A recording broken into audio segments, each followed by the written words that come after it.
முத்தி பூர்ணம் மெய்யாகவே சதுர்யுகம் கோடிக்கால மக்களிடத்திலும் உள்ள சர்வ மூல மந்திர நிரூபிக்க மகான்வராகிய குவான் சாலை ஆண்டவர்களே முத்திப்பாலிப்பு. இல்லை இல்லை அகிலத்தில்லாதது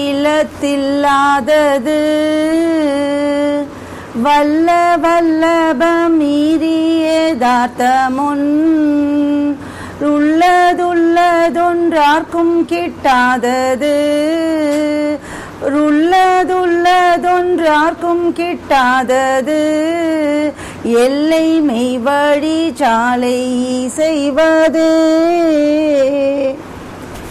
என்று தோத்தரித்து வணங்கி நமது குலதெய்வம் மூக்குக்கு வெளியே மூச்சு ஓடாதவனுடைய ஊன் உறக்கமற்ற நமது குலதெய்வம் மெய்வழிச்சாலை ஆண்டவர்களை வணங்கி தோத்தரித்து நமஸ்கரித்து மற்றும் இங்கு கூடியிருக்கும் உங்கள் அனைவருக்கும் என் நமஸ்காரத்தை தெரிவித்துக் கொள்கிறேன். நமஸ்காரம். நம்ம ஏற்கனவே பதிவெல்லாம் பார்த்துருப்போம். ஒரு அம்மா ஒரு குழந்தைய தூக்கி வச்சுட்டு இருக்காங்க. அந்த அம்மா ஒரு நல்ல விலை உயர்ந்த பட்டுப்புடவை கட்டின்னு இருக்காங்க.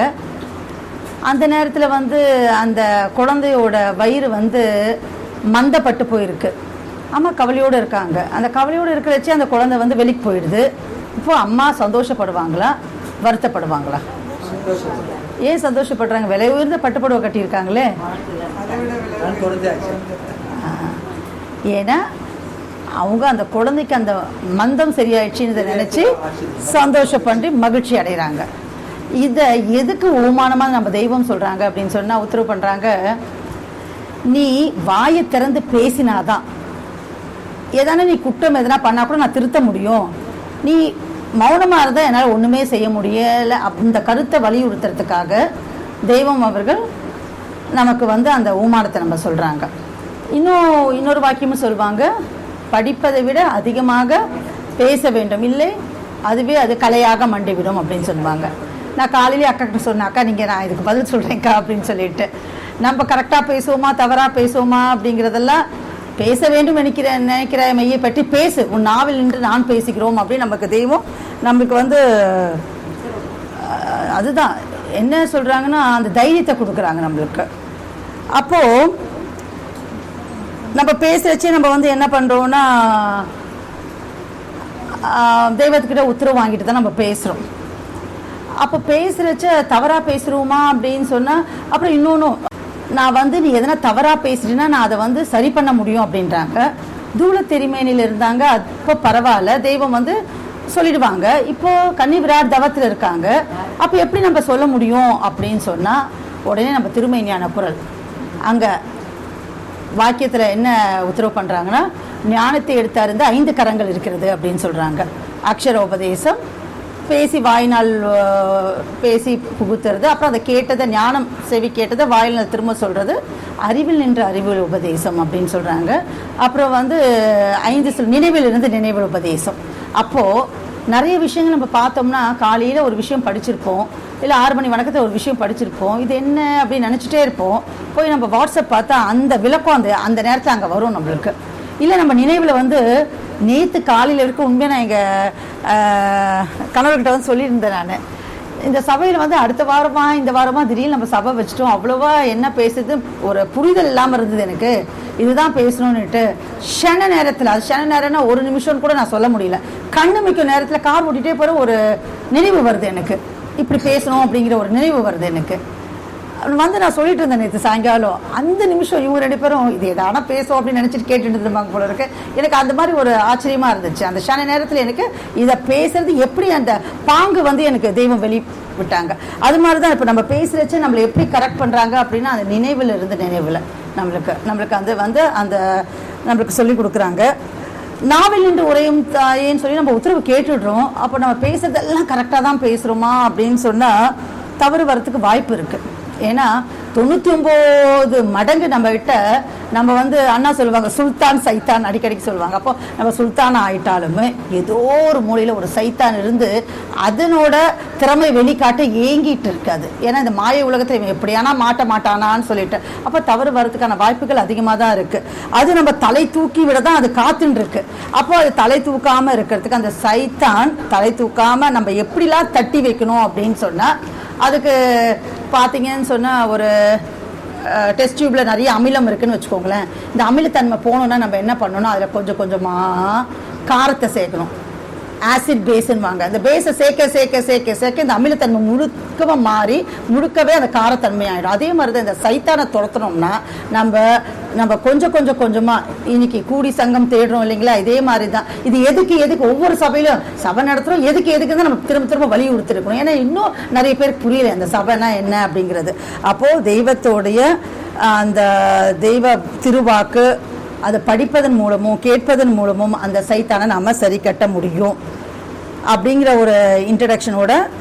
அப்புறம் இன்னொரு விஷயம் என்ன, நம்ம இங்கே என்னென்ன பார்க்க போகிறோம் அப்படின்னு சொன்னால், இன்னும் நிறைய பேருக்கு இன்றைக்கி நிறைய பேரும் போன மாத சபையில் வந்தவங்களே கூட நிறைய பேர் வரல. என்ன காரணம் அப்படின்னு கேட்டால், நிறைய பேர் சொல்கிறது டிராஃபிக்கு, போக்குவரத்து நெரிச்சல், அடுத்தது செலவு ஒன்று, அதுக்கப்புறம் இருக்கிறதே அந்த ஒரு ஞாயிற்றுக்கிழமை தான். இது மாதிரி நிறைய விஷயங்கள் நமக்கு தெரியுது. ஆனால் இதெல்லாம் நம்ம தப்புன்னு சொல்ல முடியுமா? அவங்க சொன்னது சென்னையில் டிராஃபிக் நம்ம நினச்சி கூட பார்க்க முடியாத அளவு இருக்குது. நிஜமாக சபைக்கு வர்றதுக்கு போகிறது செலவும் ஆகுறது, டைமும் இருக்கிறது இல்லை.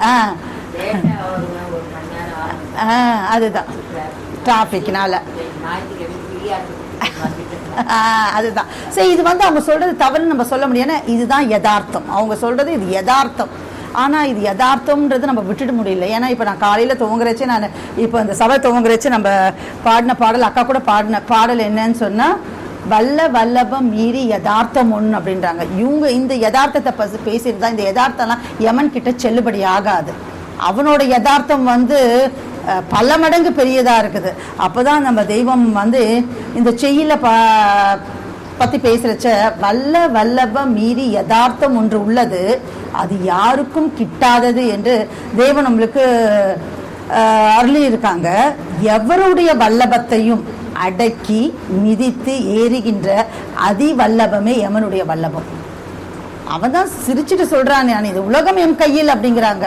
அப்புறம் நம்ம தெய்வம் அப்புறம் தான் என்ன சொல்லுவாங்க, அந்த யமன் எம் கையில் அப்படிங்கிறாங்க. அப்போ எவருடைய வல்லபத்தையும் அடக்கி மிதித்து ஏறுகின்ற அதி வல்லபமே யமனுடைய வல்லபம். அந்த வல்லபத்தை மீறி ஏறி இல்லாமல் ஆக்கி அரசு ஓச்சுகின்ற யதார்த்த தெய்வ பீடம் ஒன்று இந்த உத்தியோகன கானகத்தில் திருமேனி தாங்கி வந்துள்ளது. இன்னைக்கு நான் அவங்க கூட பங்கிக்க போற அந்த தலைப்பு என்னன்னா யதார்த்தம். யதார்த்த மனம் இல்லை யதார்த்தம். காலையில் கூட அதான் எனக்கு என்ன ஒரு ஆச்சரியம்னா, ஒவ்வொரு மாதமும் நம்ம சபையில் போன மாதம் நம்ம மூச்சு பற்றி பேசுகிறச்ச, காலையில் அண்ணா சுந்தரமூர்த்தி அண்ணாவும் அக்கா ஷாலை குமாரி அக்கா பேசுறச்சு, அவங்க பூ கட்டிட்டே மூச்சை பற்றி பேசுகிறாங்க. இன்னைக்கு நான் உள்ளேருந்து வெளியே வரச்சு அண்ணா பேசிட்டு இருக்காங்க. என்ன அப்படின்னு சொன்னால், ஒரு இந்த குரு, அந்த யதார்த்த குரு அப்படின்னு சொல்லிட்டு கல்வி வீடு தேவகுருவை பற்றி பேசிட்டு இருக்கீங்க. எனக்கு மனசில் ஒரே சிரிப்பாக இருந்துச்சு. நம்ம என்ன நினச்சி, அதுதான் அந்த எண்ணம் எப்படி அந்த லயப்படுது அப்படிங்கிறது. நம்ம என்ன பேச போகிறோமோ தெய்வம் அந்த நினைவில் அதை கொடுத்துட்டாங்களே அப்படின்னு நினச்சது. போன மாதமும் நடந்தது, இந்த மாதமும் நடந்துச்சு அது அப்படின்னு சொல்லிட்டு. அப்போது அப்புறம் காலையில் மகா சங்கல்ப மந்திரம் பற்றியும் நம்ம பேசணும். அதுலேயும் அந்த யதார்த்தத்தை பற்றி தெய்வம் உத்தரவு பண்ணியிருப்பாங்க. என்ன சொல்கிறாங்கன்னா, யதார்த்த நன்மனத்தினர் யாராக இருந்தாலும் சேர்ந்து தேவ பிறப்பிலே பிறந்து ஆகிக் கொள்வதற்கு ஆண்டவர்களின் ஆசீர்வாதம். அப்போ அந்த யதார்த்தம்னா என்ன? இன்னைக்கு இந்த பதிவில் நம்ம என்னென்ன பார்க்க போறோம்னா, எது யதார்த்தம், ஏன் யதார்த்தம் வேணும், நம்மளுக்கு எதுக்கு யதார்த்தம் வேணும், இந்த யதார்த்தத்தை நிலைக்குலைய செய்யும் சில விஷயங்கள்லாம் இருக்கு. அதுவும் நம்ம தெய்வம் நம்ம வேதத்திலே சொல்லியிருக்காங்க. எதுன்னு சொன்ன, இந்த முகதாட்சண்யம் அப்படிங்கிறது, தன்னறிவில் சாய்வது, சௌகரிய சகதிக்கடல், பொறாமை, குற்றம் குறை காணுது, இதெல்லாம் தான் அதை நிலைக்குலைய செய்யுது அந்த யதார்த்தத்தை. யதார்த்தமா இருந்துட்டா பரவாயில்ல, ஒரு சின்ன மயிரிலே கூட அவன் அப்படியே சொல்லிட்டானா, நம்மளதான் சொல்லியிருப்பான் நினைச்சாலும் அங்கே யதார்த்தம் போயிடுது இல்லையா. ஸோ அதான் யதார்த்தத்தை நிலைக்குலைய செய்யும் சைத்தான் மேலோங்கி இருக்குது. அதுல இருந்து நம்ம எப்படி தப்பிப்பது? அப்போ அந்த யதார்த்தத்தின் பலன் எதிர்பார்த்துட்டாவே அது யதார்த்தம் இல்லை, யதார்த்தத்தின் வரவு. அப்படி இருந்தால் நமக்கு என்ன வரவு? இதெல்லாம் தான் நம்ம வேதத்தில் நம்ம தெய்வத்தோட திருவாக்கு மூலமாக என்னென்ன சொல்லியிருக்காங்கன்னு எனக்கு எடுக்க முடிஞ்ச அளவுக்கு நான் எடுத்திருக்கேன். அதுக்கு முன்னாடி நான் ஒரு சின்ன கதை, எப்பவுமே என் பதிவுன்னு ஒரு கதை ஒன்று சொல்லுவேன். நமக்கு எங்கள் அப்பா சின்ன வயசில் எங்கள் அண்ணா ஜீவாவும் வந்திருக்காரு, அவருக்கும் தெரியும். 2 பேரும் உட்கார வச்சு தான் சொன்னாங்க அந்த கதையை. ஒரு மகாராஜா இருக்காரு, அந்த மகாராஜாவுக்கு பிறந்தநாள் வருது.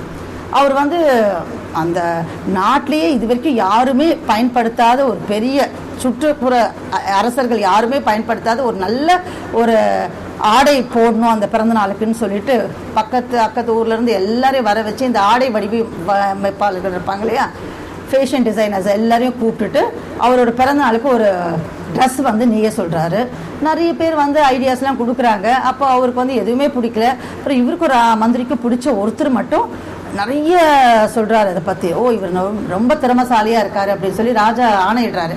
இவருக்கு வந்து தங்கறதுக்கு இடம், 3 வேளை சாப்பாடு, பொன் பொருள் காசுகள் எல்லா சௌகரியங்களும் பண்ணி வச்சு ஒரு குறிப்பிட்ட நாளில் அதை தயார் செய்ய சொல்கிறாரு. இவரும் நல்லா ராஜபோகம், இவர் போகிறது, நல்லா சாப்பிட்றது, படுத்து தூங்குறது, அவருக்கு தறியெல்லாம் கொடுத்துருக்காங்க. ஒரு நாள் நகர்வலம் போகிறச்ச ராஜாவும் மந்திரியும் சரி இவர் என்னதான் பண்ணுறாரு, நம்ம போயிட்டு எந்த அளவுக்கு வேலை முடிஞ்சிருக்குன்னு பார்க்க போகிறாங்க. போயிட்டு அந்த தறியெல்லாம் வச்சு இவர் கால் மேலே காலை போட்டு பாட்டு பாடி தூங்கிட்டு இருக்காரு அந்த நெசவாளர். அப்போ வந்துட்டு மந்திரி கேட்குறாரு, போய் எழுப்பிட்டு என்ன வேலைலாம் எப்படி போயிட்டு இருக்குன்னா, வாங்க வாங்க, நீங்கள் உங்களுக்கு தான் நான் கூப்பிட்டு காமிக்கணும்னு நினச்சேன், பிரமாதமாக போயிட்டுருக்கு. அந்த அன்னப்பறவையோட இதுலாம் வந்து இப்போ அந்த இறகெல்லாம் முடிச்சுட்டேன், இப்போ தான் அந்த கால் போட ஆரம்பிச்சிருக்கேன் அந்த ட்ரெஸ்ஸில் அப்படின்னு சொல்லி கூப்பிட்டு போய் காமிக்கிறாரு. போகிற பாதையிலே அவர் சொல்கிறாரு, ஆனால் ஒன்றுங்க மந்திரி, நீங்கள் ராஜா கிட்ட சொல்லி வச்சுருங்க, இப்போ நான் காமிக்க போகிற இந்த டிசைன் நீங்கள் யார்கிட்டையும் சொல்லிடக்கூடாது. இது என்னென்னா இது அறிவாளிங்க கண்ணுக்கு மட்டும்தான் தெரியும், சாதாரணமாக பார்த்தா தெரியாது, அறிவாளிங்க கண்ணுக்கு தான் தெரியும்னு சொல்லிட்டு இவர் தான் சாப்பிட்டு தூங்கிட்டு இருக்காரு. ஒரு வேலையும் பண்ணலை. அங்கே போய் இப்படி காமிக்கிறாரு, ஒன்றுமே இல்லை. அப்புறம் மந்திரி பார்க்குறாரு, ஆனால் தெரியலன்னு சொல்லிட்டு இவர் அறிவாளி இல்லை ஆகிடுமே அப்படின்னு சொல்லிட்டு, சபாஷ் ரொம்ப அழகாக இருக்கே, இந்த கலர் வந்து நீங்கள் இங்கே போட்டது தான் நீங்கள் தேர்ந்த தொழிலாளின்னு காமிக்குது, எங்களுக்கு நீங்கள் தேர்ந்த டிசைனர் காமிக்குதுன்ற. இதை பார்த்து ராஜா என்ன மந்திரிக்கு என்ன மூளை எதை கெட்டு போச்சா, ஒன்றுமே இல்லைங்க இப்படி சொல்லிட்டு இருக்காருன்னு சொல்லிட்டு அப்புறம் நேசா வந்து காதை கடிக்கிறாரு. ராஜா நீ இப்படி சொல்லியிருக்காரு, இது அறிவாளிங்க கண்ணுக்கு மட்டும் தான் தெரியும், நீங்களும் தெரியுதுன்னு சொல்லிடுங்க அப்படின்ட்டு. உடனே அவர் வந்து ஆமாம் மந்திரி, நீங்கள் சொல்வது உண்மைதான், இது நல்லா இருக்கு அப்படின்னு சொல்லிடுறாரு. ஸோ போயிடுறாங்க. இதே இன்னொரு 10 நாள் போயிடுது. ராஜாக்கு பிறந்த நாளும் வருது. அப்படியே அவர் கொண்டு வந்து அரண்மனையில் கொண்டு வந்து அவரே மாட்டி விடுற மாதிரி பாவனை பண்ணுறாரு. ராஜாவும் ட்ரெஸ் போட்டுக்கிற மாதிரி பாவனை பண்ணுறாங்க. பண்ணிட்டு என்ன பண்ணுறாரு, குதிரையில் ஏற்றி குதிரை வண்டியில் பூட்டி அப்படியே நகர்வலம். நாட்டு மக்கள் எல்லாம் 2 பக்கம் முழுக்க நின்றுட்டு இருக்காங்க. எல்லாம் பார்த்து ஆரவாரம் எல்லாம் பண்ணிட்டு இருக்காங்க. அப்படியே வந்துட்டு இருக்காங்க. அப்போ ஒரு 5 வயசு பையன் கீழே இருந்துட்டு அவங்க அம்மா கிட்ட பார்த்து சொல்றான், கத்தி சொல்லிடுறான். அது மந்திரி காதுல ராஜா காதுல சொல்லிடுறான், இங்க பாருடா ராஜா துணியே போடாம வந்துருக்காருன்னு சொல்லி கத்தி சொல்லிடுறான் அவங்கள்ட்ட. மக்கள் அது வரைக்கும் ஆரவாரமாக இருந்த மக்கள் வந்து, ஏன்னா அவங்களுக்கும் தெரியுது, ஆனால் சொல்ல முடியல அவர். ஆனால் இந்த 5 வயசுக்கு குழந்தை, அந்த யதார்த்தம் அந்த குழந்தைக்கு, ஏன்னா அந்த குழந்தை மைண்டில் வேற எதுவும் இல்லை. ராஜா நம்மளை பனிஷ் பண்ணிடுவாரு, ராஜா நம்மளுக்கு வந்து தண்டனை கொடுத்துருவாரு, சிறையில் அடிச்சிடுவாரு, அதெல்லாம் இல்லை. அது யதார்த்தமா ராஜா துணி போடாமல் குதிரை மேலே வராரு அப்படின்னு கத்திடுது. அப்புறம் இதுதான் அந்த யதார்த்தம் அப்படிங்கிறது இந்த கதைக்கு ஒத்து வருமேங்கிறதுக்காக சொல்கிறேன். அதுக்கப்புறம் அவங்க உணர்ந்து அவனை கூப்பிட்டு சிறையில் அடைக்கிறாங்க. இதில் இன்னொரு கருத்து நம்ம என்ன தெரிஞ்சுக்கணும், இன்னைக்கு உலகத்தில் பல பேர் இது மாதிரி போலி பாசாண்டியர்கள். நான் உனக்கு வந்து அறிவு இருக்கு, உனக்கு அறிவு இருந்தால் தான் நான் சொல்கிறது உனக்கு புரியும் அப்படி. நம்ம தெய்வமே வந்து ஈராறு குருமாரிடம் முறிதானேன் அப்படின்னு சொல்லி ஏமாந்துருக்க அந்த கதையெல்லாம் நம்ம மான்மியத்தில் படிக்கிறோம். அப்போ இந்த கதையில வந்து அந்த நெசவு நெய்கிறவன் மாதிரியே எவ்வளோ பேர் நம்ம மக்களை சைத்தான்கள் நம்ம கூடயே வாழ்ந்துட்டு கூப்பிட்டுட்டு, நான் உனக்கு இது சொல்றேன், நீ அறிவு இருந்தாலே இதை நீ பிடிச்சிக்க முடியும்னா இவனும் வந்து தெரியுதோ தெரியல, எனக்கு அறிவு இருக்கு, நீங்க சொல்றது கரெக்டாக தான் அப்படின்னு சொல்லிட்டு போயின்னு இருக்காங்க. நம்ம அப்படிலாம் போயிடக்கூடாது. நம்ம யதார்த்த தேவகுரு ஒருவர் இல்லாது, இப்போ நம்ம தெய்வம் தான் யதார்த்தம். யதார்த்த தேவகுரு ஒருவர் இல்லாத கல்வி வீடு படம் காண முடியாது. அது என்ன கல்வி? மெய்க்கல்வி அப்படின்னு தெரியும். இப்போ தெய்வம் தான் யதார்த்த. மான்மியத்தில் கூட சொல்லுவாங்க யதார்த்த பரமாத்மா அப்படின்னு சொல்றாங்க இல்லைங்கன்னா, அது மாதிரி சொல்றாங்க பரம்பொருள் அப்படின்னு சொல்லிட்டு. அப்போ இந்த யதார்த்தம்ங்கிறது நம்மளுக்கு இந்த மகா சங்கல்ப மந்திரத்தில் இந்த யதார்த்த நன்மனத்தினர் அப்படின்னு சொல்ல. நன்மனத்தினர் என்ன நம்ம சொல்லுவாங்க, நல்ல மனசு உடையவங்க அப்படின்னு சொல்லுவாங்க. நல்ல மனசுனா என்ன? ஒருத்தர் 10,000 ரூபாய் கேட்டு அவர் கொடுத்தா நல்ல மனசு, இல்லை அவன் கஞ்ச சரியான. என்னை பொறுத்த வரைக்கும் அதுதான், கேட்டா கொடுத்தது நல்லவர், இல்லைன்னா இல்லை நன்மனத்திறன். அப்போ அந்த நன்மனத்திறன்னா யாரு அப்படின்ட்டு நான் போன 10 வருஷத்துக்கு முன்னாடி புதுக்கோட்டை போனப்பா, பக்கத்தில் ஏதோ தலைப்பாலாம் கட்டிட்டு இருந்தாங்க, போய் எட்டி பார்த்துட்டு வந்தேன். அப்படி எட்டி பார்த்தவங்க தொட்டு பார்த்தவங்க அவங்களாம் நன்மனத்தினர் இல்லை. இப்போ அந்த நன்மனத்தினர் அப்படின்னா நம்ம தெய்வம் என்ன அப்படின்னு சொல்றாங்க அப்படின்னு சொன்னா, நம்ம தெய்வத்தை குலதெய்வமாக ஏற்றுட்டு அவருடைய சொற்புரலாதவர்களாக யார் நடக்கிறாங்க தான் அவங்க. அதுக்காக அவங்க 50 வருஷம் மெய்வெளியில் இருக்கணும்னு அவசியம் இல்லை. 10 நாள் இருந்தாலுமே அவங்க அந்த மனசளவில் உண்மையான அன்போட, உதட்டளவில் இல்லாமல் உள்ளத்தன்போட உண்மையாக அவங்களை ஏற்றுட்டு அவங்க தான் வந்து அந்த நன்மனத்தினர். அந்த எனக்கு தெரிஞ்ச வரைக்கும் நன்மனத்தில் யாராக அப்படின்னு ஒரு வார்த்தை சேர்க்கிறாங்க தெய்வம். ஏன் இவங்களாதான் சொல்லக்கூடாது? அப்படி சொல்லியிருந்தா நம்ம நிலைமையில என்ன ஆகும்? யாராக, நீ இந்த ஜாதியா அந்த ஜாதியா இல்லை, யார படிச்சவங்கன்னா படிக்காதவங்களா இல்லை, ஏழையா பணக்காரவங்களா இல்லை, இது மாதிரி யாராகன்ற ஒரு வார்த்தையை ஒன்று போட்டிருக்காங்க. யதார்த்த நன்மனத்தினர் இருந்தா நீ வந்து சேர்ந்துக்கோ அப்படி சொல்லலை, யாராகன்னு ஒரு ஹைலைட்டாக ஒன்று கொடுக்குறாங்க. அது யாராக இருந்தாலும் அங்கேயே நம்ம எல்லாத்தையும் நம்ம அடக்கிடுறாங்க, உள்ளடக்கிடுறாங்க ஒரு கேப்சூல் மாதிரி. யாராக இருந்தாலும் இந்த தேவ பிறப்பிலே பிறந்து ஆகிக் கொள்வதற்கு ஆண்டவர்கள் ஆசீர்வாதம் அப்படிங்கிறாங்க. அப்போ நம்ம திரும்ப பார்க்கணும், இந்த தேவ பிறப்பு அப்படின்னா என்ன அப்படின்னு சொன்னா கோலாயுதக்கூர்ல நம்மளுக்கு மின்னி காமிக்கிறாங்க. அது என்னன்னா, நித்திய தூள பிறப்பு எடுப்பதற்காக ஒரு கருவறையில் இருக்கிறீர்கள். அதுதான் ஆசானின் அன்பகத்து இருந்து வாழ்வது. அந்த கருவறையில் நமக்கு வேண்டியது ஆசான் அவர்களுடைய நித்திய அருட்பிரசாத அமுது என்ற சத்திய உணர்வோடு இங்கு ஒட்டி இடையரா அன்பேரும் தவப்பிடியுடன் நீங்கள் இருக்க வேண்டும். அதுதான் மரளி கைத்தீண்டா நித்திய முத்தி தேகத்தில் பிறப்பதற்கான ஒரே வழி அப்படின்னு சொல்லிட்டு எடுத்து தெல்ல தெளிவா கொடுத்துட்டாங்க. அப்ப தேவ பிறப்பில பிறந்து ஆகிக் கொள்வதற்கு ஆண்டவர்களின் ஆசீர்வாதம் அப்படின்றாங்க. அவங்க நம்மளுக்கு ஆசீர்வாதம் கொடுக்குறேன்னு சொல்லிட்டாங்க. அப்போ அப்போ நம்ம அந்த ஆசீர்வாதத்துக்கு அதுக்கு தகுதி உடையவங்களை நம்ம நடந்துக்கணும். அப்போ அந்த ஆசீர்வாதம் அப்படிங்கிறதுக்கு ஒரு வாக்கியம் நம்மளுக்கு தெய்வம் உத்தரவு பண்றாங்க. கோடாயுதக்கூர் 297வது வாக்கியத்துல நிறைய பேர் பார்த்தீங்கன்னா இந்த ஜாதகம் தெரிஞ்சவங்களாம் அப்படி இருப்பாங்க. ஒருத்தர், அண்ணா கும்பராசிக்கு எப்படின்னா இருக்கு, சிம்மராசிக்கு எப்படின்னா இருக்கு அப்படின்னா போகிற போக்கில் கேட்டால் அவரும் வந்துட்டு நல்லா இருக்குப்பா அப்படிதான் சொல்லிட்டு போவாங்க. இப்போ அதுக்குன்னு ஒரு இடம் இருக்குல்ல, அதுக்குன்னு அவருக்கு ஒரு ஆஃபீஸ் இருக்கும். அங்கே போய் நீ உட்காந்து தட்சணை வச்சு எனக்கு நீங்கள் ஜாதகம் பார்க்கணும் அப்படின்னு நம்ம வழியில் அந்த வழக்கம் இல்லை சொல்கிறேன் அப்படின்னு சொன்னால் அது எங்கே எதை கேட்கணும்னு ஒரு முறை இருக்குல்ல. அப்போ இந்த ஆசீர்வாதம் என்ற ஒரு எல்லை இருக்கிறது, ஒரு தெய்வீக மலை இருக்கிறது. அந்த மணிச்சிகரத்தின் ஒரு சரிவில் அது இருக்கிறது.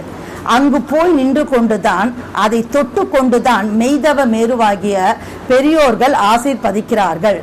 ஆசீர்வாதம் கேட்பவர்களின் முயற்சி மேலெழுந்த வாரியாக போடு போக்காக இருந்தால், தேவதான் சொல்லிட்டாங்க நம்ம ஆசீர்வதிக்காங்கன்னு நம்ம பண்ணலாம் இருக்கலாம் ஏதோ அப்படிலாம் இருந்தா அது நம்மளுக்கு எப்படி கிடைக்கும்? அவங்க சொல்லியிருந்தா கூட தெய்வம் என்ன சொல்றாங்களா, நீ இந்த ஸ்கூல்ல சேர்ந்துட்டப்பா நீ எக்ஸாம் எழுதுப்பா அப்படின்னு சொல்றாங்க. எல்லாம் எக்ஸாம் எழுத போறாங்க. நீ அவங்க கொடுத்த சிலபஸை படிச்சு எக்ஸாம் எழுதிதான் பாஸ் கொடுப்பாங்க. எங்க கல்லூரியில நம்ம ஆட்லாம் கூட போடுவாங்க, இந்த கல்லூரியில் சேர்ந்தால் நீங்க 80% வாங்குவது நிச்சயம், 90% வாங்குது. அவன் சொல்லிட்டாவே நான் காசு 4 லட்சம் கொடுத்து நான் சேர்ந்துட்டாவே நம்ம பரீட்சையில பாஸ் பண்ண முடியாது. அதுக்காக நீ பாடுபடணும். அவங்க என்ன சிலபஸ் கொடுத்துருக்காங்க அதுக்கு படிக்கணும், படிச்சாதான் நீ பாஸ் பண்ண முடியும். ஆசீர்வாதம் சொல்லிட்டாங்களேன்றதுக்காக அவங்க கிட்ட எப்படி கேட்கணும், எப்படி முறையா நடந்துக்கணும், அவங்க சொல்படி கேட்டு சொல் பொருளாதவர்களாக இருக்கணும். அதுக்காக தான் இந்த வாக்கியத்தை நான் எடுத்து, ஆசீர்வாதம் கேட்பவர்களின் முயற்சி மேலெழுந்த வாரியாக போடு போக்காக இருந்தால் அப்பெரியோர்களின் போடு போக்காக வாயினால் ஆசீர்வாதம் என்று சொல்லிவிட்டு போவார்கள். ஆனால் கேட்பவர்கள் கனிந்து நின்று மெய் முயற்சியோடு கேட்டால் அவர்களும் அந்த ஆசீர்வாத எல்லைக்கு போய் நின்று கொண்டு ஆசீர்வதிப்பார்கள். அவர்களை ஆசீர்வாத எல்லைக்கு போக செய்வது கேட்பவர்களது அன்பு நிறைந்த யதார்த்த முயற்சியே. அந்த யதார்த்த முயற்சி இருக்கணும், அதுதான் உடன்ஜெயம் அப்படின்னு சொல்றாங்க. அப்போ இந்த ஒரு நம்மளுக்கு அந்த மகாசங்கல்ப மந்திரம் எவ்வளோ ஒரு முக்கியம். அதுவும் அந்த நன்மனத்தினர் நம்மளுக்கெல்லாம் வந்து ஒரு அத்தாரிட்டேட்டிவ் ஒரு வாக்கு மாதிரி நம்மளுக்கு ஒரு தைரியத்தை கொடுக்குது. தெய்வம் நமக்காகவும் பேசியிருக்காங்க, நமக்காகவும் சொல்லியிருக்காங்க அப்படின்னு சொல்லிட்டு ஆசீர்வாதம் அதுதான் அப்படின்னு சொல்லியிருக்காங்க. அதை நம்ம கெட்டியா பிடிச்சிட்டு அதை நம்ம பயன்படுத்திக்கணும். அதுதான் இப்போ காலையில நம்ம அண்ணா சொன்ன வாக்கியம் தான், நவகிரக கோளறிவாளராகிய யதார்த்த ஒரு தேவகுரு இல்லாது கல்வி வீடு பதம் காண முடியாது அப்படின்னு சொல்லிட்டு. அப்போ யதார்த்த ஒரு தேவகுரு, தெய்வம் கூட நம்ம தூளத்துல தேகத்துல இருந்தப்ப எவ்வளவு யதார்த்தமா இருந்துக்கிறாங்கிறதுக்கு ஒரு நிகழ்வு. ஒருத்தர் சபையில செய்யறதுக்காக வந்திருக்காரு. தெய்வம் வந்து சிம்மாசனத்துல உட்காந்துருக்காங்க, எல்லாருமே கீழே உட்காந்துருக்காங்க. அவர் வந்ததும் வராத, ஏன்னா நீங்க மட்டும் சிம்மாசனத்துல உட்காந்து எல்லாரும் கீழே உட்கார வச்சுட்டு இருக்கீங்க அப்படின்னு கேட்டாராமா. உடனே தெய்வம் வந்து ஒண்ணுமே, இப்ப நம்மள என்ன ஏன்னா வந்ததும் வராது நீ இப்படி பேசுற அப்படின்னு நம்ம அப்படிதான் நடப்போம் எல்லாமே. ஆனா தெய்வம் என்ன சொன்னாங்களா, உங்களுக்கு எல்லாம் நான் தெரியணும் இல்லையாப்பா, அதனாலதான்ப்பா நான் இங்க உட்காந்துருக்கேன் நாங்களாம். ரொம்ப யதார்த்தமா அதை வந்து பெருசாவே எடுத்துக்கல. நம்ம வந்து நீங்கள் உங்களுக்கா தெரியணும் இல்லைப்பா அப்படின்ட்டு அவரோட யதார்த்த பதிலை கேட்டதும் அவனுக்கு ரொம்ப அசிங்கமாயிடுச்சோ, நம்ம செய்தது தப்பு அப்படின்னு தெரிஞ்சிருச்சாமா. அப்புறம் இன்னொரு நிகழ்வு கூட நான் படிச்சிருக்கேன்.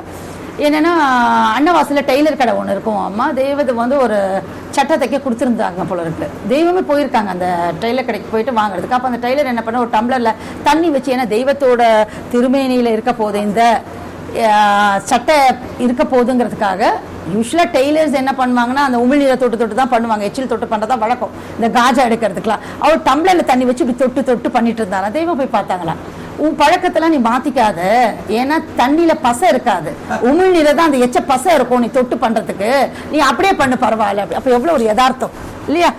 இந்த பெரிய மனசு யாருக்கு வரும், அவங்க தெய்வத்துக்கு தான். அதனாலதான் அவங்க தெய்வம் இருக்காங்க. அந்த யதார்த்த ஒரு தெய்வ குரு இல்லாது எனக்கு இப்ப ஏன் அறிவுக்கு ஏற்றவங்களுக்கு இந்த 2 நிகழ்வு தான் இதுக்கு படிச்சது அப்படி வந்துச்சு எனக்கு. கல்வி வீடு பதம் காண முடியாது, அறிவே ரூபம் எடுத்து வந்துள்ள, அத நம்ம இதுல படிப்போம் இல்லையா, அறிகின்ற அறிவே அறிவென்று அறிவாய். அப்போ அறிவே ரூபம் எடுத்து வந்துள்ள ஒரு தெய்வ ஆசானை தேடி அவர்களை யதார்த்த உள்ளத்தோடு நீ பற்றி கொள்ள வேண்டும். எந்த குத்தி எண்ணத்தோடெல்லாம் பற்றக்கூடாது, யதார்த்த உள்ளத்தோடு நீ பற்றி கொள்ள வேண்டும். அப்போதுதான் அந்த அறிவு தேகம் உன் கைவசம் ஆகும் அப்படின்னு சொல்றாங்க. இறைவன் திருச்சந்நிதி அடைய அவரவர் கையிலேயே அதற்கான முதல் இருக்கிறது. நம்மகிட்ட தான் இருக்கு, நம்ம பக்கத்துல எங்க கடை வாங்க வேண்டாம். அதுதான் இவனுடைய யதார்த்த மனம். நம்ம காலையில இருந்து நிறைய பேசணும் மனம் அறிவை பத்தி.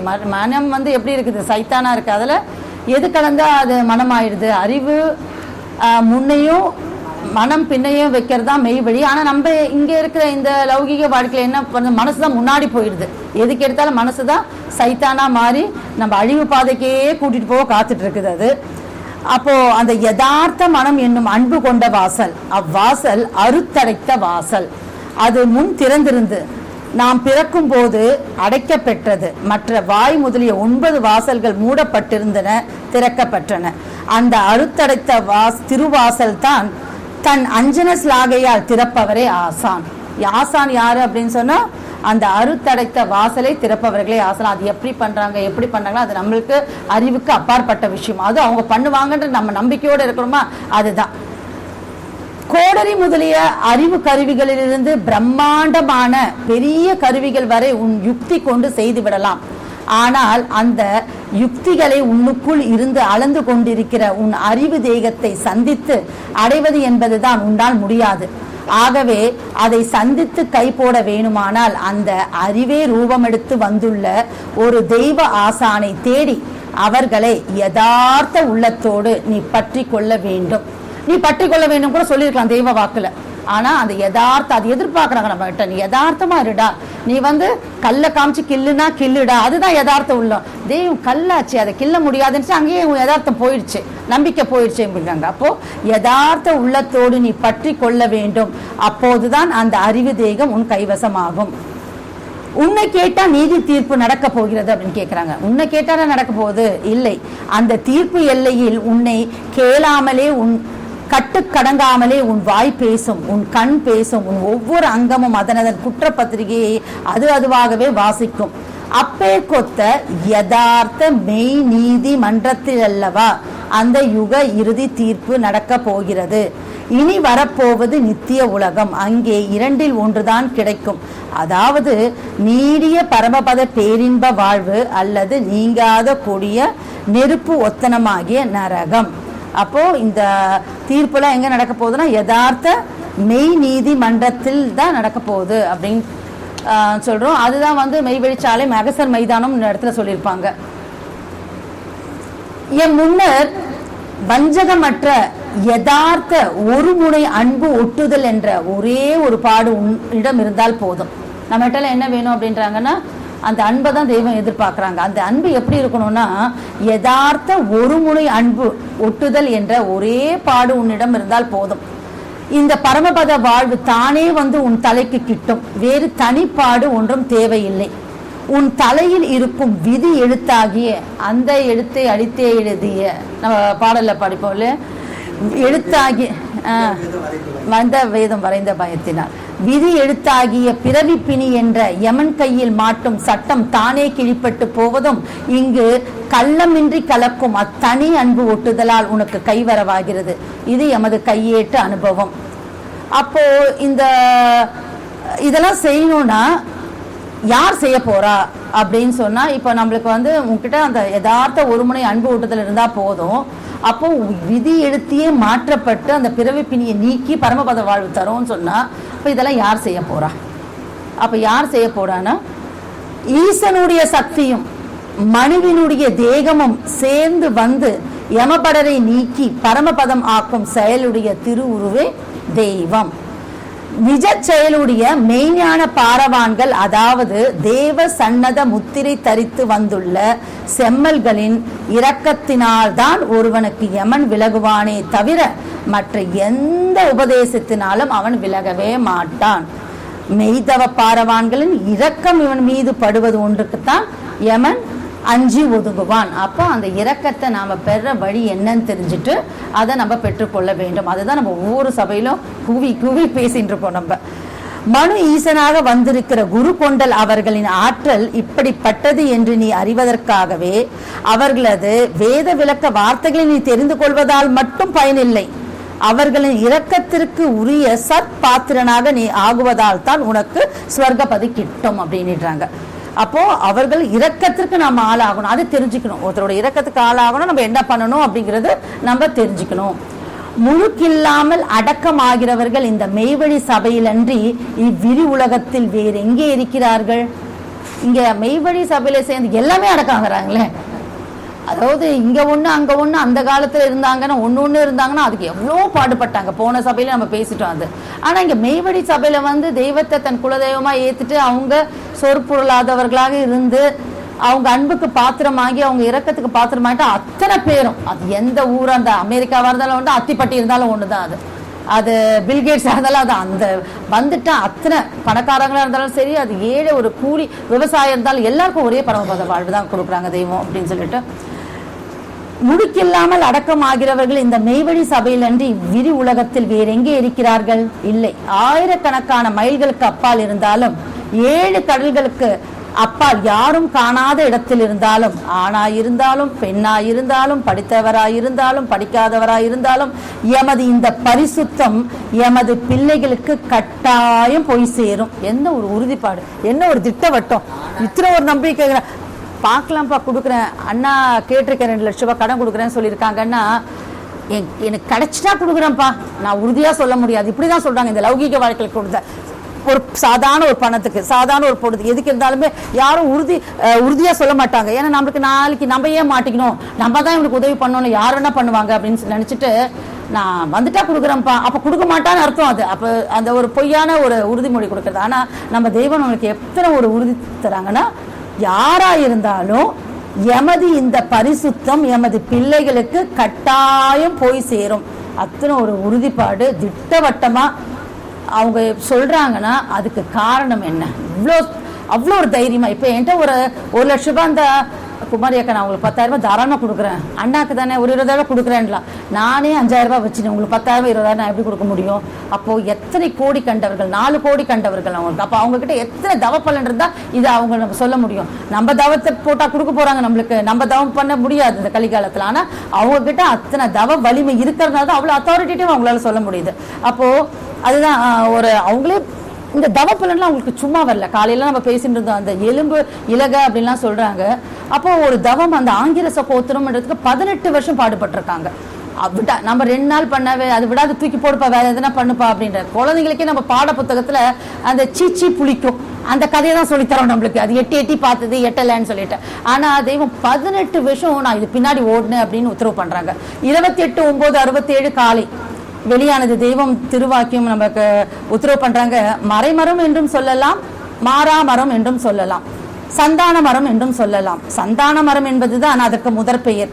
இவ்வித நாமங்கள் கொண்ட 7 வேத மரங்களும் 6 வெவ்வேறு கோணங்களில் ஒரு வட்டத்தில் நிற்கின்றன. கடைசி மரம் துண்டாக நிற்கிறது. கையிலே ஒரே ஒரு ஆயுதம் தான் இருக்கிறது. அதை ஒரே ஒரு தரம் தான் வீச முடியும். ஒரே மூச்சில் வெவ்வேறு எல்லைகளில் உள்ள 7 மரங்களையும் அந்த ஒரே ஆயுதம் கொண்டு வெளியேற வேண்டும். அதாவது நேற்றிரவு தான் அந்த அரும் பெரும் செயலாதிக்க வெற்றி எம் கைக்கு வந்தது. அந்த வேறு வேறு கோணங்களில் உள்ள 7 மரங்களையும் ஒரே ஆயுதம் கொண்டு ஒரே வீச்சில் எப்படி துளைப்பது? 7 மரம், 6 மரம் ஒரு வட்டத்தில் இருக்காமா, ஒரே ஒரு மரம் நடுவில் இருக்குது. கையில் இருக்கிறத ஒரே ஒரு அம்பு தான். அந்த ஒரு அம்பை வச்சு 7 மரத்தை தொலைச்சிட்டு போனோம். எப்படி பண்றது அப்படின்னு சொல்லிட்டு இதுக்கு 18 வருஷம் முயற்சி பண்ணாங்களாம் தெய்வம் தவத்தில் இருந்துட்டு. அப்போ தெய்வம் உத்தரவு பண்றாங்க, எம்முடைய பெருவிரலை ஒரு குறிப்பிட்ட எல்லையில் ஒரு ஸ்விட்சில் வைத்து ஒரு அழுத்தினோம். சடார் என்று 7 மரங்களும் நகர்ந்து ஒரே நேர்வரிசையில் வந்து நின்றன. பிறகு ஒரே வீச்சில் 7 மரங்களையும் துளைத்தெறிந்தோம். எமது நீண்ட கால தவ ஏற்றத்தினால் கைவரவான இந்த வல்லபம் தான் ஆங்கிரசம் எனப்பெறும். 18 வருடம் ஆங்கிரசத்தை நோக்கி நாம் ஓடிக்கொண்டிருந்தது இன்றுதான் முடிந்தது. அந்த ஒரு தவ பலனுக்கு 18 வருஷம். ஒரு கையில ஒரு சுவிட்ச் வச்சோம், அப்ப அந்த ரவுண்டா இருக்கிறது நடுவில் இருக்கிறது ஒரே வருஷத்துல வந்திருக்கணும், அப்பதான் தொலைச்சின்னு போயிருக்க முடியும். இது மறைமரம் மராமரம் எல்லாம் சொல்றாங்க. இப்ப அந்த எல்லைக்கு நான் போல, அந்த அறிவும் எனக்கு இல்லை. நான் பார்த்தது என்னன்னா, ஒரு விஷயத்துக்காக அந்த 18 வருஷம் பாடுபட்டு, எதுக்காக அவங்களுக்கு தேவையில்லையா, அவங்க வேணும்னு தான் திருப்பரங்குன்றத்துல சன்னதம் எல்லாமே வந்துருச்சு அவங்களுக்கு. அதுக்கப்புறமா நான் கூலி வேலைக்கு போறேன்டான்னு சொல்லிட்டு ஏன் பாடுபட்டு இருக்காங்கன்னா, நம்ம தலையை நிரப்பறதுக்காக தான், அதுக்கு போட்டு ரொப்பறதுக்காக தான் அப்படின்னு சொல்றாங்க. 6 கோணத்தில் 6 விதமாக இருந்த 7 மரங்களையும் ஒரே நேராக கொண்டு வந்து கோத்தெறிந்த திறம், அதாவது ஆங்கிரச கோத்திரம். நம்மளாம் என்ன கோத்திரம்னா ஆங்கிரச கோத்திரம் அப்படின்னு சொல்லுவாங்க. எம்மை சேர்ந்தவர்களுக்கும் அவர்கள் தேவர்களாய் விளங்குவதற்கும், அதுதான் இதுக்காக தான் பாடுபட்டான். எம்மை சேர்ந்தவர்களுக்கு, நாம தான் அதெல்லாம், எம்மை சேர்ந்தவர்களுக்கும் அவர்கள் தேவர்களாய் விளங்குவதோடு ஆங்கிரசம் என்கிற அரிய தவாதிக்க மேல்நிலை தகுதியும் இனாமாக கிட்ட பெறுகிறது. நமக்கு சர்டிபிகேட் கொடுத்துறாங்க தெய்வம். ஆங்கிரச கோத்திரத்தை இவங்க எல்லாம் பிலாங் டு ஆங்கிரச கோத்திரம்ன்றதுக்காக நம்ம, அதாவது என்ன சொல்றாங்க, எம்என்ஏ எம்ஐ தவிர வேணும்னு அப்படி நினைச்சாவே சர்டிபிகேட்.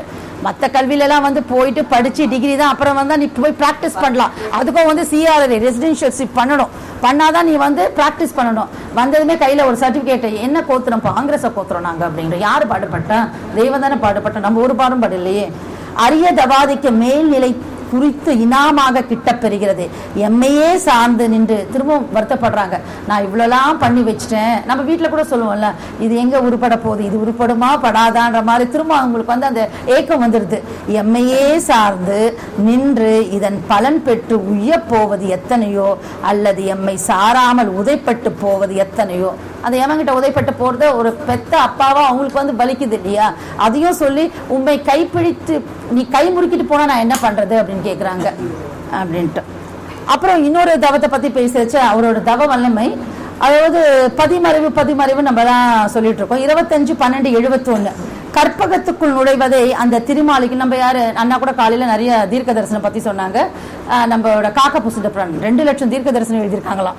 அப்போ அந்த காக்க புசுண்ட புராணம் அவர்கள் சொல்றாங்க, அவங்களோட நூல்ல தெய்வத்தை பத்தி அந்த பதிமறைவுன்னு அப்படின்னு குறிப்பிடுறாங்க. கற்பகத்துக்குள் நுழைவதை அந்த திருமாளிகைக்குள் நுழைவதைத்தான் பதிமறைவு என்று கூறி உள்ளார்கள். அந்த கற்பக மாளிகை யாருக்கும் எட்டாத ஒரு மறைவான இடம், அடையாளம் இல்லாத இடம், வெடிவு காண முடியாத இடம். அந்த தவோனத எல்லையில் அதன் மேலே போய் நின்றோம். உடனே அங்கு இடம் கொடுத்து கொழு கொழு என்று உள்ளே இறங்க மறைந்தோம். அதைத்தான் மறைவு என்று அவர்கள் கூறியுள்ளார்கள். அந்த நாள் முதலே எமக்கு பசி என்பது இல்லாமல் போக உணவும் தேவையற்றதாக ஆகிவிட்டது. அப்போ இதெல்லாம் பாடுபட்டு ஆங்கிரச கோத்திரம், இந்த பதிமறைவு, இன்னும் பல தவ வரவை கையில வச்சு நம்மளுக்கு போட்டு, நம்மளுக்கு அவங்க பாடுபட்டு நமக்கு இனாமா கொடுத்துட்டு இருக்காங்க. அப்போ நம்ம என்ன ஒரு எக்களிப்புல என்ன பெருமிதத்துல இருக்கணும் அதையும் நமக்கு சொல்லி கொடுக்குறாங்க. நம்ம அப்படிலாம் இருக்க மாட்டோம், நீ இந்த வேலையிலேயே இருப்ப, நான் பிஸின்னு இருப்பேன் சொல்லி அதையும் சொல்லி கொடுத்துறாங்க. திருமேனியான குரல் வாக்கியம் 214 இந்த மதிப்பில் அடங்கா மாணிக்கம் கிடைக்க பெற்றுள்ள நீ என்ன எக்களிப்பில் இருக்க வேண்டும்? எது வந்தால் என்ன, எது போனால் என்ன? நமக்கு இந்த அழியா பெருநிதி புது வாழ்வளித்த பெருமான் நம்மோடு இருக்கிறார்கள் என்ற பெருமிதத்தில் அல்லவா நீ வாழ வேண்டும். அப்படி நம்ம இருக்கோமா? நம்ம நினைக்க கூட நேரம் இல்லை. இப்ப சபைன்றதுனால இப்போ அடுத்தது 4 மணி எப்ப அவ பிச்சுட்டு ஓடணும், அதுதானே. ஒரு மெய்ஞான வான நாட்டு அரசர்பால் மாறா அன்பு வைப்பதவே உன்னை சிவமாக்கும். அவர்கள் உன் உள்ளத்தில் மெய்ஞான திருவிளக்கை ஏற்றி வைப்பார்கள். அதன் பிறகுதான் உனக்கு அவர்கள் பால் நிஜமான தேவ அன்பு பிறக்கும். அந்த அன்பு வேர் ஊன ஊன உன்னை அது வாரி தூக்கி முத்தி வீட்டில் சேர்க்கும். தனித்து அதற்காக நீ ஒன்றும் பாடுபட வேண்டியதில்லை. அன்பெனும் பிடியை பற்றி பற்றி ஏறி அந்த மெய்ஞான இளங்கொடி வளர்கிறது. நீ இங்கு வந்து பரிசுத்த பிறப்பெடுப்பதற்கு முன் அன்பு வைத்திருப்பதாக நினைத்திருந்தாயே, அது அன்பல்ல. மெய் அன்பு வேத பிறப்பு அடைந்த பின் தான் உன்னிடத்தில் முளை காணும். ஓர் தேவநாட்டு ஐயரால் தான் ஞானம் என்பது இன்னது, அன்பு என்பது இன்னது என்று காட்டித்தர முடியும். எவ்விடத்தும் எதிலும் தன் தெய்வ ஆசானை குற்றம் காணாத மேலாம்பரமான அந்த யதார்த்த எண்ணத்தினால் விளையும் அன்பினால் தான், அந்த எண்ணம் எப்படி இருக்கணும், நம்மளுக்கு யதார்த்தமா இருக்கணும். எண்ணத்தினால் விளையும் அன்பினால் தான் ஒருவனுக்கு முத்தி சித்திக்கிறது. அப்புறம் அந்த ஒட்டுக்கள் பத்தி 3 ஒட்டு எல்லாம் பேசுவாங்க. அந்த உயிர் ஒட்டு நமக்கு எப்படி தெய்வம் ஏற்படுத்துறாங்கன்னா, உயிர் ஒட்டு என்பது உன் ஜீவனை நரகிற்கு ஆளாக்காமல் ரட்சிக்க நாம் உங்கள் பால் வைக்கும் ஒட்டே உயிர் ஒட்டு. நரகிற்கு ஆளாக்காம இருக்கணும். அப்போ நம்ம ஒட்டு அங்க செல்லுபடி ஆகாது. தெய்வம் நம்ம கிட்ட வைக்கிற அந்த உயிர் ஒட்டு தான் நம்மளுக்கு செல்லுபடி ஆகும். அப்போ இன்னொரு விஷயம் நம்ம ஏற்கனவே பார்த்தோம். இதுல இந்த யதார்த்தத்தை மாத்தி வைக்கிற விஷயங்கள் நிறைய இருக்கு அப்படின்னு சொல்லிட்டு, அதெல்லாம் என்னென்ன அப்படின்னு சொன்னா முகதாட்சணியம்ன்றத ஒன்று பார்த்தோம். பொறாமையும் முகதாட்சணியமும் சபையில் இருக்கிறவர்களுக்குள்ளே ஆகவே ஆகாது என்ற இந்த எச்சரிப்பு உங்கள் நினைப்பில் சதா இருக்க வேண்டும். உனக்கு தலைவன் உன்னை நடத்துபவன் உன் மனமே. அவன் உன்னை எப்பவும் தீங்கிலே தள்ளவே காத்து கொண்டிருக்கிறான். சுலபமாக ஒரு பாதையை வெட்டி விட்டு தீங்கில் சாய்த்து விடவே நிற்கிறான். அப்போ சைத்தான் யார்? உன் மனம்தான். உன் ஆசிரியர் அவர்களை உன் உயிர் நேசமாக கொண்டாயானால் உன் மனதை நீ வெறுத்து விடுவாய். வெறுக்காமல் மனம் வெறுத்து நின்றாயானால் வெல்லாமல் மெய்ஞானத்தை. எதை வெறுக்காமல்? நம்ம ஆசானை வெறுக்காமல் மனசை வெறுக்கணும். அவ்வளவு ஈஸியா விட்டு போடக்கூடிய காரியமா அந்த மனசு அப்படிங்கிறது. அப்போ நம்ம இன்னொன்னு நம்ம பார்த்துட்டு வர சொல்ல அந்த குற்றம் காண்பது அப்படின்னு சொல்லி பார்த்தோம். சுற்றம் பிறர் குற்றம் பார்த்து கொண்டே போனால் உன் அங்க குலங்களே உன்னை பகைக்கும். இது எமது கையேட்டு அனுபவம் அப்படின்னு சொல்றாங்க. அப்போ தன் குற்றம் தெரியாதவன் தன் புகழுடம்பு தெரியாதவன் ஆகிவிடுவான். தன் குற்றத்தை தெரிந்து திருத்தி கொள்ளல் தான் தன்னை தண்டித்துக் கொள்வது. அப்போ நீ கை போட நிற்கிற மெய் வீட்டிற்கு இதுவே அஸ்திவாரம்ங்கிறாங்க. அப்போ மெய் வீட்டுக்கு ஒரு நான் கூட மெய் வீட்டுக்கு அஸ்திவாரம் அன்பா இருக்கணும். நான் முதல்ல அதான் நினைச்சிட்டு இருந்தேன். நம்ம மெய் வீட்டுக்கு அஸ்திவாரம்னா அன்பா இருக்கணும், தெய்வத்து மேல அன்பா இருக்கிறது அப்படின்னு. அப்படிதெல்லாம் இல்லையா. முதல் மந்திரம் நீயே உன்னை தண்டிச்சுக்கோன்றாங்க குற்றம் அப்படி பார்த்துனா அதுதான் மெய் வீட்டிற்கு அஸ்திவாரம். எமது மெய்வழி குலத்து மக்கள் ஆண் பெண் இருவருக்கும் வேண்டிய முதல் மந்திரம் இது.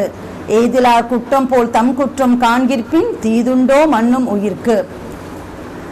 அப்போ இந்த நம்ம இப்போ என்னென்ன பார்த்தோம்னு சொன்னா, இந்த குற்றம் பார்க்கக்கூடாது, முகதாட்சியம் இருக்கக்கூடாது, அந்த சைத்தான் ஆகிய மனம், இதுகிட்டலாம் எப்படி நம்ம தப்பிக்கணும் அப்படின்றத நம்மளோட 5வது ஹெட்டிங்கா பார்த்தோம். அது எப்படி தப்பிக்கிறது அப்படின்னு சொன்னா, சதா சத்திய ஒட்டுதலில் நீ இருக்க வேண்டும். எமது ஆண்மை பிறந்த அந்த க்ஷணமே உன் எண்ணம் அந்த முகமாக திரும்பிவிட வேண்டும். அடுத்த மூச்சு வீணாக ஓடப்படாது. அப்படி ஓடினால் எம்மை அவமானப்படுத்திய குற்றம் வெறுப்பு உண்மையில் வரும். என்னுடைய திருவாக்கு ஒரு தீ, அது ஒரு கூர் ஆயுதம் என்று நீ நினைத்தால் ஒழிய அதன்படி சடார் என்று பாய வராது. நீ எம்மை நோக்கி ஒரு எட்டு எடுத்து வைத்தால் உன்னை நோக்கி நான் 3 8 எடுத்து வைத்து நெருங்கும் காலம் இது. எவன் ஒருவன் தன் நினைவாகிய பிடரையில் நாம் இருக்கிறோம் என்ற அச்சத்தோடு வாழ்கின்றானோ அவனுக்கு அவன் நினைத்தது தேடியது மட்டும் அல்லாது அவன் நினையாதது பலவும் தாம் தொட்டது வைத்தது அனைத்தும் பொன்னாக விளைவேறும். நீ எம்மை தொடர்ந்து எமது நோக்குக்கு இணங்கி சலியாது நடந்தால் நாம் உனக்கு அறிவித்துள்ளது மட்டுமன்றி அறிவிக்காதது பலவும் உன் நினைவில் தோன்றும். தானாக குதித்து வீட்டுக்கு அஸ்திவாரம் என்ன அப்படின்னு சொன்னா, நான் நினைச்சிட்டு இருந்தேன் அதுதான் அந்த அன்பு தான் அப்படின்னு நினைச்சிட்டு இருந்தேன். அப்போ தன் குற்றத்தை தெரிந்து திருத்தி கொள்ளல் தான், அப்படி செய்யணும் அப்படின்னு சொன்னா தண்டித்து கொள்ளல் தான், அதுதான் முதல் மந்திரமும் சொல்றாங்க. அப்போ அப்படி செய்யணும்னா என்ன வேணும்னா, வஞ்சகமற்ற புக்தியற்ற யதார்த்த மனம் வேண்டும். அப்போ அந்த யதார்த்த மனம்ங்கிறது என்னன்னு சொன்னாங்கன்னா, யதார்த்த ஒரு முனை அன்பு ஒட்டுதல் நம்ம தெய்வத்திடம் வச்சோம்னா நம்மளுக்கு அந்த பரமபத வாழ்வு நிச்சயமா கிடைக்கும். அதுதான் இப்போ யதார்த்தமா இருக்கிறதுனால என்ன பலன் நம்ம கேட்டோம், அதுதான் வந்து அந்த பரமபத வாழ்வு நமக்கு கிடைக்கிறதுலே அதுதான் அதனோட பலன். தெய்வம் என்ன உத்தரவு செய்யறாங்க அவங்கள சொல் பொருளாதவர்களாக நாம் இருக்க வேண்டியதுதான் நம்மளோட கடமை. நம் உள்ளத்தில் இருக்கும் நிஜமான தெய்வம் ஒன்று இருக்கிறது, நம் உள்ளத்திற்குள்ளே நிஜமான தெய்வம் ஒன்று இருக்கிறது, அதன் நன்மையை நாம் பெற வேண்டும் என்ற யதார்த்த உள்ளன்பு கொண்டவர்களுக்கே எம்முடைய இந்த வார்த்தைகள் கட்டாயமாக உள்ளத்தில் தைக்கும். அப்ப நம்மளுக்கெல்லாம் தச்சிச்சு அந்த வார்த்தைகள், நம்ம எல்லாம் தச்சிச்சு. அப்போ நம்ம எல்லாம் யதார்த்தவாதிகள். எம்முடைய இந்த வார்த்தைகள் கட்டாயமாக உள்ளத்தில் தைக்கும். யாருக்கு? நம் உள்ளத்தில் இருக்கும் நிஜமான தெய்வம் ஒன்று இருக்கிறது, அதன் நன்மையை நாம் பெற வேண்டும் என்ற யதார்த்த உள்ளன்பு கொண்டவர்கள். அப்ப நம்மளுக்குலாம் அந்த அன்பு இருக்கு நம்ம தெய்வத்து மேல. அதனால இந்த வார்த்தைகள்லாம் நம்மளுக்கு போய் தைக்கும். இவ்வளவு நாள் நம்ம என்ன பார்த்தோம்னா யதார்த்தம்னா என்னன்னு பார்த்தோம், ஏன் யதார்த்தம் வேணும்னு பார்த்தோம், யதார்த்த நிலைக்குடைய செய்யும் விஷயங்கள் என்னென்னு பார்த்தோம். அப்புறம் அதிலிருந்து நாம் தப்பிப்பது எப்பன்னா தெய்வம் அவர்கள் சொல்லியே நம்ம நம்பிட்டு இருக்கணும்னு பார்த்தோம். யதார்த்தத்தினோட பலன் வந்து அந்த பரமபத வாழ்வும் நாம பார்த்தோம். மூக்கில் மூச்சு ஆடுகின்ற எவரையும் நம்பாதே என்பது வேத தீர்ப்பு. அப்படி மூச்சு ஆடாதிருப்பவர்களே எங்கள் ஆசான். இந்த அடையாளம் இல்லாதவர்களை தெய்வமாக கொண்டால் நரகமே கதி. இதை எப்போ சபையில பேசினாலும் நம்ம பிள்ளைகள் பேசணும். தெய்வ உத்தரவு, தெய்வ உத்தரவுக்கு இணங்கி இந்த வாக்கியத்தோட இந்த மித்து பேரரை